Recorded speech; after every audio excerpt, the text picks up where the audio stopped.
UP विधानसभा का आज कांग्रेस करेगी घेराव। खाद, बिजली, पानी और धान की खरीद के मुद्दे पर करेगी विरोध प्रदर्शन। कांग्रेस के प्रदर्शन को देखते हुए यूपी पुलिस ने सुरक्षा के किए कड़े इंतजाम। यूपी विधानसभा के एंट्री पॉइंट पर नुकीले बैरिकेड्स लगाए गए। विधानसभा के बाहर बैरिकेड्स को ड्रिल करके किया गया फिक्स। प्रशासन ने पूरे इलाके में धारा 163 लागू की। विधानसभा के बाहर सुरक्षा के इंतजामों को प्रदेश कांग्रेस अध्यक्ष अजय राय ने कांग्रेस के कार्यकर्ताओं को मारने की कोशिश करार देते हुए कहा, हम इसके बावजूद विधानसभा में जाएंगे। अजय राय का आरोप, किसानों को फसल की कीमत नहीं मिल रही है और खाद की कालाबाजारी की जा रही है। साथ ही कंपनियों का गुजरातीकरण किया गया है। अजय राय का योगी सरकार पर आरोप, सरकार लोगों को कर रही है भ्रमित। महंगाई और बेरोजगारी जैसे मुद्दे पर नहीं करती है बात। संभल के प्राचीन शिव मंदिर का आज नहीं होगा एएसआई सर्वे। एएसआई के 4 सदस्यीय सर्वे टीम के एक मेंबर के रिश्तेदार की मौत की वजह से चला सर्वे। एएसआई की सर्वे टीम गुरुवार को आ सकती है संभल। प्राचीन शिव मंदिर के पास बने कुएं का करेगी सर्वे। 20 फीट की खुदाई के बाद रोका गया था काम। यूपी के संभल में एक और हिंदू मंदिर मिला। 32 साल से बंद पड़े राधा कृष्ण मंदिर का चला पता। 1992 के दंगों के बाद से बंद था मंदिर। संभल में मिले प्राचीन मंदिर की सुरक्षा प्रशासन ने बढ़ाई। मंगलवार को मंदिर के आसपास के इलाके में सीसीटीवी लगाए गए। मंदिर के आसपास के इलाके में सुरक्षा बल के जवानों की तैनाती। संभल में फिलहाल माहौल शांतिपूर्ण। संभल में 46 साल बाद खुले हनुमान मंदिर में भक्तों ने पूजा अर्चना की। मंगलवार को शिव और हनुमान चालीसा का पाठ किया। संभल के कार्तिकेय महाराज मंदिर में भारी संख्या में पहुंच रहे श्रद्धालु पूजा आरती में शामिल हुए। लोगों ने लगाए हर हर महादेव के नारे।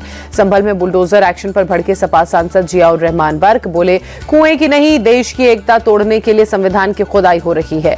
जियाउर रहमान बर्क ने कहा, मंदिर पर किसी भी तरह का अतिक्रमण नहीं हुआ है। मुसलमानों ने 46 साल से बंद पड़े मंदिर की रखवाली की। संभल मामले पर कांग्रेस सांसद इमरान मसूद का बयान, कहा मंदिरों को किसी ने नुकसान नहीं पहुंचाया, खुद हिंदुओं ने लगाया था ताला। 46 साल से बंद पड़े शिव मंदिर को लेकर रस्तोगी परिवार का खुलासा। मंदिर के चारों तरफ 4 फीट का परिक्रमा मार्ग था। 1978 के दंगों के बाद खगूसराय से पलायन किया। रस्तोगी परिवार ने कहा, मुसलमानों ने डर का माहौल बना दिया था। जान माल बचाने के लिए इलाका छोड़ना पड़ा। परिवार की लड़कियों का चलना फिरना मुश्किल हो गया था। संभल में सपा सांसद जियाउर रहमान बर्क के घर पहुंची बिजली विभाग की टीम। जांच के बाद बर्क के घर में मीटर बदले गए।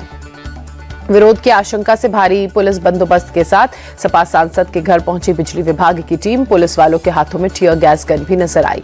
संभल के बाद वाराणसी में भी मिला पुराना मंदिर। मुस्लिम बाहुल्य मदनपुरा इलाके में 250 साल पुराने सिद्धेश्वर महादेव मंदिर में होने का दावा।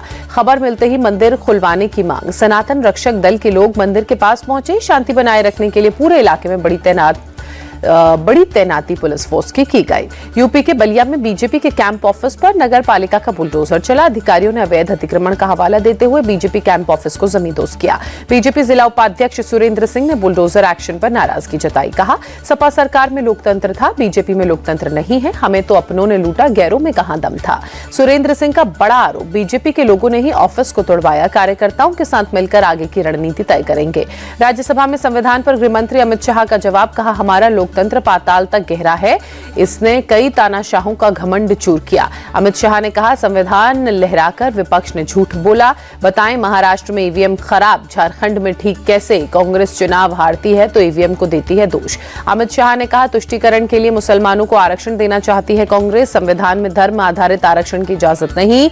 जब तक बीजेपी है तब तक ये संभव नहीं। अमित शाह ने कहा, नेहरू के समय ही तुष्टीकरण की शुरुआत हो गई थी, इसलिए वो मुस्लिम पर्सनल लॉ बोर्ड लेकर आए। कांग्रेस को तुष्टीकरण, परिवारवाद और भ्रष्टाचार छोड़ना होगा। अमित शाह ने कांग्रेस को आरक्षण विरोधी बताया। कहा, कांग्रेस ने ओबीसी आरक्षण का लाइब्रेरी में रख दिया उसे। राजीव गांधी ने पिछड़ों के लिए आरक्षण का विशेष विरोध किया था। गृहमंत्री अमित शाह के भाषण को मल्लिकार्जुन खड़गे ने सच्चाई से परे बताया। कहा, हमेशा गांधी परिवार को टारगेट करती रहती है बीजेपी। 1 नेशन 1 इलेक्शन विधेयक पर मतदान के दौरान गैर हाजिर रहने वाले करीब 20 सांसदों को नोटिस जारी कर सकती है बीजेपी।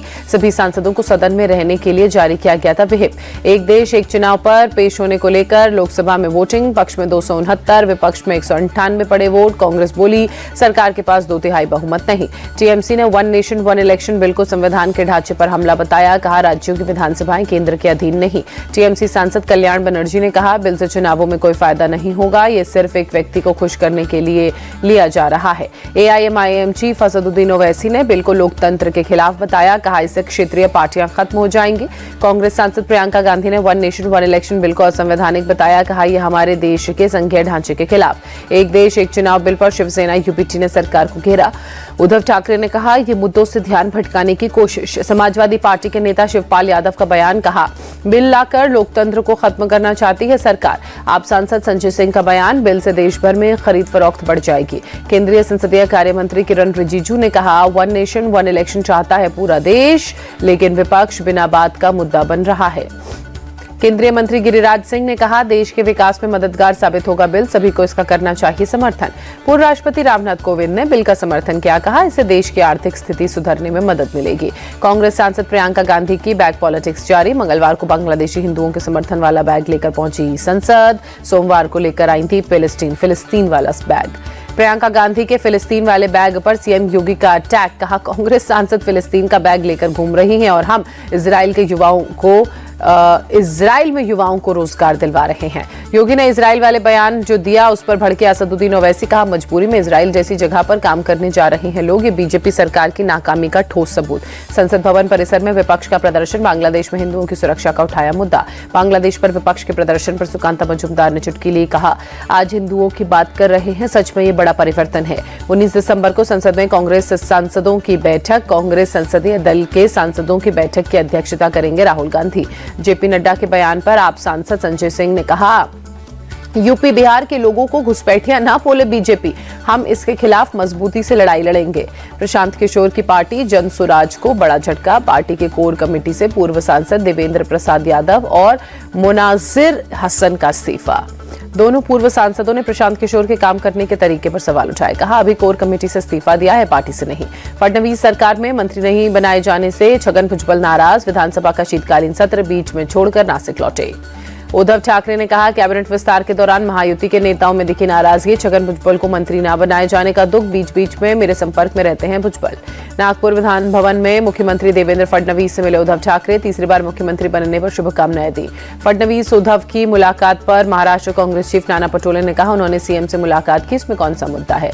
चीन के विदेश मंत्री वांग यी से आज मिलेंगे एनएसए जी डोभाल। बीजिंग में सीमावर्ती क्षेत्रों में शांति और शांति के प्रबंध पर होगी चर्चा। दिल्ली एनसीआर में बढ़ती ठंड ने बढ़ाई लोगों की परेशानी, ठंड से बचाव के लिए जरूरतमंदों ने रैन बसेरे में गुजारी रात। दिल्ली सरकार ने मंत्री सौरभ भारद्वाज पहुंचे शेल्टर होम, सुविधाओं को लेकर लोगों से बात की। अयोध्या में सर्दी का सितम जारी, 3 डिग्री तक गिरा तापमान, रेलवे स्टेशन पर ठंड से बचाव के लिए लोग ले रहे हैं अलाव का सहारा। जम्मू कश्मीर में फ्रीजिंग पॉइंट से नीचे पहुंचा तापमान, श्रीनगर में कई जगहों पर जमी बर्फ की परत। हिमाचल प्रदेश के कुल्लू में ड्राई कोल्ड बढ़ा रही लोगों की परेशानी, ठंड से लोग पड़ रहे बीमार, लोगों को बारिश और स्नोफॉल का इंतजार। दिल्ली के नरेला में बदमाशों ने की फायरिंग, सड़क पर खड़े 10 साल के बच्चे के पैर में गोली। गाजियाबाद के शालीमार गार्डन इलाके में एक कैफे में 2 पक्षों में मारपीट, पुलिस ने 6 लोगों को हिरासत में लिया। कैफे में बर्थडे सेलिब्रेशन के मौके पर बज रहे गानों को लेकर 2 पक्षों में मारपीट हुई, एक पक्ष ने दूसरे पक्ष की कार में तोड़फोड़ की, दोनों पक्षों में गोलियां भी चली। पुलिस ने दिल्ली पुलिस के एक हेड कांस्टेबल और एक वकील सहित दोनों पक्षों के 6 लोगों को हिरासत में लिया। कैफे का मालिक फिलहाल फरार। हरिद्वार के सिडकुल इलाके में एक शख्स ने एक युवती को मारी गोली, युवती को गंभीर हालत में अस्पताल में कराया गया भर्ती। शख्स ने युवती के घर में घुसकर मारी गोली, पुलिस की टीम आरोपी की तलाश में जुटी। पुलिस के मुताबिक दोनों एक दूसरे को पहले से जानते थे। लखनऊ में एक बदमाश ने एक शख्स को मारी गोली, घायल को अस्पताल में कराया गया भर्ती। घर वालों ने किसी दुश्मनी से किया इनकार, पुलिस आरोपी की तलाश में छापेमारी में जुटी। मुंबई के दादर में चाइल्ड ट्रैफिकिंग गैंग का पर्दाफाश, 3 महीने की बच्ची को बेच रही एक महिला सहित 10 बिचौलिए गिरफ्तार, 5 बच्चों का किया गया रेस्क्यू। महिला की सास की शिकायत पर पुलिस ने की कार्रवाई। महिला के मुताबिक चोरी के आरोप में गिरफ्तार पति की जमानत के लिए बच्ची को 1 लाख में बेचा। चाइल्ड ट्रैफिकिंग गैंग का सरगना अब्दुल करीम नादफ फिलहाल फरार, पुलिस की टीम मामले में जुटी। उत्तर प्रदेश के सोनभद्र में सरकारी सिस्टम की लापरवाही, 12 पेंशनर्स को वृद्धा पेंशन के कागजात में दिखाया गया मृत। 1 साल से बंद वृद्धा पेंशन की जानकारी लेने कार्यालय पहुंचे पेंशनर, कार्यालय ने बताया इस नाम के शख्स की हो चुकी है मौत। बुजुर्ग पेंशनर ने डीएम के आगे लगाई गुहार, डीएम ने दिया आश्वासन, कहा मामले की जांच की जा रही है, उस अधिकारी पर भी कार्रवाई होगी जिसने रिपोर्ट दी। मध्य प्रदेश के जबलपुर में एसडीएम का ड्राइवर गिरफ्तार, लोकायुक्त ने 1.5 लाख रुपए घूस लेते हुए रंगे हाथों पकड़ा। एसडीएम कोर्ट से केस रफा दफा कर करने के लिए 3 लाख रुपए की मांग की थी। इंदौर में एक महिला से करीब 1.5 लाख की ठगी करने वाले 4 लोग गिरफ्तार। क्राइम ब्रांच ने राज्य के अलग अलग हिस्सों में अब तक 11 लोगों को गिरफ्तार किया। जम्मू कश्मीर के डोडा में चिनाब घाटी में लगी भीषण आग, घाटी में धू धू कर जल रहे जंगल। आग से जंगल में बड़े पैमाने पर पेड़ों को पहुंचा नुकसान। वन विभाग और फायर ब्रिगेड की टीम आग बुझाने में जुटी। श्रीनगर में एसएसबी ने टैक्सी ड्राइवर्स के लिए लगाया मेडिकल कैंप, डॉक्टरों ने जांच कर दी दवाइयां। मध्य प्रदेश के आगरमालवा पहुंचे झारखंड के सीएम हेमंत सोरेन, बगलामुखी माता मंदिर में पूजा अर्चना की। सबरीमला मंदिर में हजारों की संख्या में भक्त पहुंचे, लोगों ने मंदिर में की पूजा। भक्तों की भारी भीड़ को देखते हुए प्रशासन ने किए पुख्ता इंतजाम। इस साल महिंद्रा की गाड़ियों ने बाजार में मचाई धूम, दुनिया में 11वीं सबसे बड़ी ऑटोमेकर कंपनी बनी। चेयरपर्सन आनंद महिंद्रा ने दी जानकारी। इस साल अन्य देशों के साथ व्यापार और विदेशी बाजार में रुपयों के भाव को बढ़ाने पर कोई सार्थक फैसला लिया गया, वित्त मंत्रालय ने दी जानकारी। तमिलनाडु के सीएम एमके स्टालिन ने चेन्नई में विश्व शतरंज चैंपियन डी गुकेश को सम्मान किया। खेल मंत्री उदयनिधि स्टालिन भी मौजूद रहे। सीएम स्टालिन ने डी गुकेश को 5 करोड़ रुपए का चेक और शॉल भेंट की। चेन्नई में शतरंज अकादमी बनाने का भी ऐलान किया। डी गुकेश ने वर्ल्ड चेस चैंपियनशिप की ट्रॉफी जीती हुई मुख्यमंत्री स्टालिन को दिखाई। शतरंज की बिसात भी भेंट की। वर्ल्ड चेस चैंपियनशिप में जीतने वाले डी गुकेश ने चेन्नई में रोड शो किया। बड़ी संख्या में लोग शामिल हुए। विजय हजारे ट्रॉफी के वनडे फॉर्मेट के लिए यूपी ने 19 सदस्यीय टीम का ऐलान किया। उत्तर प्रदेश की कप्तानी करेंगे रिंकू सिंह। 21 दिसंबर से टूर्नामेंट का होगा आगाज। WPL की मेगा डील के बाद धारावी गर्ल सिमरन शेख टीम इंडिया का बनना चाहती हैं हिस्सा। कहा, सिलेक्शन के लिए कड़ी मेहनत करूंगी। गुजरात जायंट्स ने सिमरन को 1 करोड़ 90 लाख रुपए में खरीदा है।